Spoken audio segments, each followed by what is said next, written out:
But don't worry, the cuckoo chick knows not what it does. It doesn't need to know. Natural selection tracks reasons, that creating things that have purposes, but that don't need to know them. Now the CIA has its famous need-to-know principle. You tell your agents, your secret agents, as little as possible, only what they absolutely need to know to do their mission. That way, if they get captured and, tortured, why would anybody do that? They won't have many beans to spill. Evolution has a different reason for the need-to-know principle. It reigns even more vigorously in evolution than it does in the CIA. It's just thrift. It's just, if you find the cheap solution where the organism doesn't need to know, it can be the beneficiary of this design without understanding it at all. It can be, if not absolutely ignorant, at least mainly ignorant of what it's up to. Now, there's a common error, not just among lay people, but among even biologists, of attributing more understanding to the agent than need be. When we see these amazingly clever behaviors of ants, say, or birds, or fish, or mammals. And the reason we do this is we don't have a familiar concept, any words for semi-understood quasi-representations, or semi-demi-understood pseudo-representations. There just aren't any familiar terms for these. But that's what there are, and it's Turing that gives us all of these. It's Turing's strange inversion that gives us models of competence without comprehension, or competence with just a little comprehension, and competence with quite a lot of comprehension, but not that much, and so forth. Now I'm going to show you a smarter bird, if I can get this to work right. I want to go here, and then I want to do 7. And then I want to go up to File. And I want to get the tool making crows. Now this crow has been given a piece of wire, and it's trying to poke the food in the beaker, and it is not succeeding.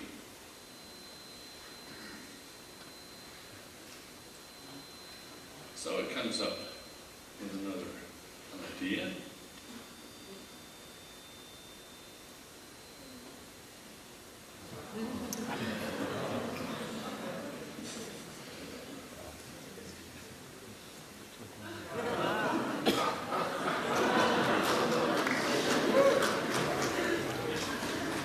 Pretty good, huh? Now that crow is a good deal more competent than an amoeba or a caddisfly. As my good friend, the philosopher Ruth Millikan, she speaks in a recent article about, or a book about, animals that represent their goals in the same representational system in which they represent their facts. And this would be a pretty good example of that kind of cleverness. But the important thing to note is that they don't represent the reasons for their goals, or at least we have no reason to think that they do or that they can. So the need-to-know principle still applies, only not quite as ruthlessly as before. We still have a long way to go. Now here's the tree of life. It doesn't look much like a tree to most of you until you realize it's a bird's eye view of the tree. You're looking down from the top. The Y in the center, that's the root, that's the organism that exists right at that juncture is Luca, the last universal common ancestor of everything that's alive today. Every bacterium, every tree, every fish, every mammal, every person. And you see the bacteria and the archaea, those are basically our prokaryotes. And you see the limb that heads down to the bottom. Those are the eukaryotes. And I'm going to enlarge this a little bit. Maybe you can see that out on the end of that twig, the artist has put three relatively closely related genera together: Coprinus, Homo, and Zea. That's toadstools, us, and corn. Your cousin, the corn. Your second cousin, the toadstool. Actually, you're closer to the toadstool than you are to the corn. You share genes with all of these. We're more closely related to toadstools than we are to corn, and more closely related to corn than we are to any prokaryote, to any archaea or any bacterium. Now, all of that tree of life has grown in 3.5 billion years.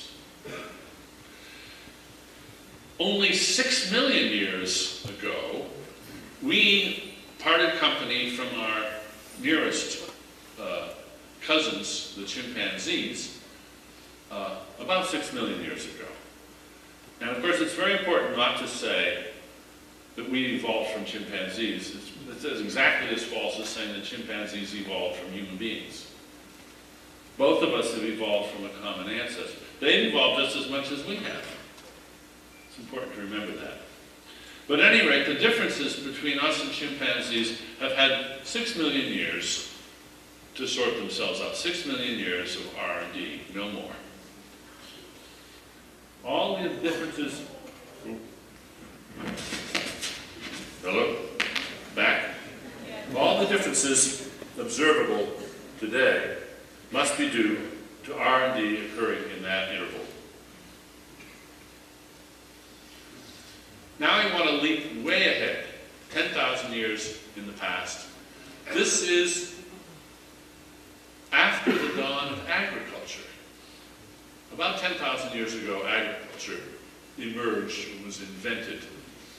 And Paul McCready, a visionary engineer, calculated a few years ago that at the time, 10,000 years ago, the total human population on the globe, plus their livestock and their pets, their domesticated animals, probably accounted to something in the neighborhood of 0.1% of the, by weight, of the terrestrial vertebrate biomass.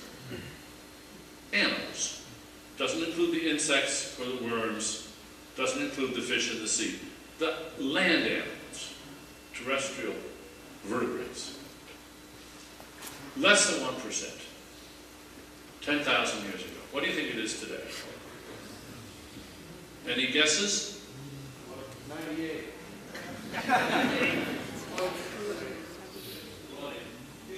20, 50. No. No, you're a little high, it's 98. Somebody knew.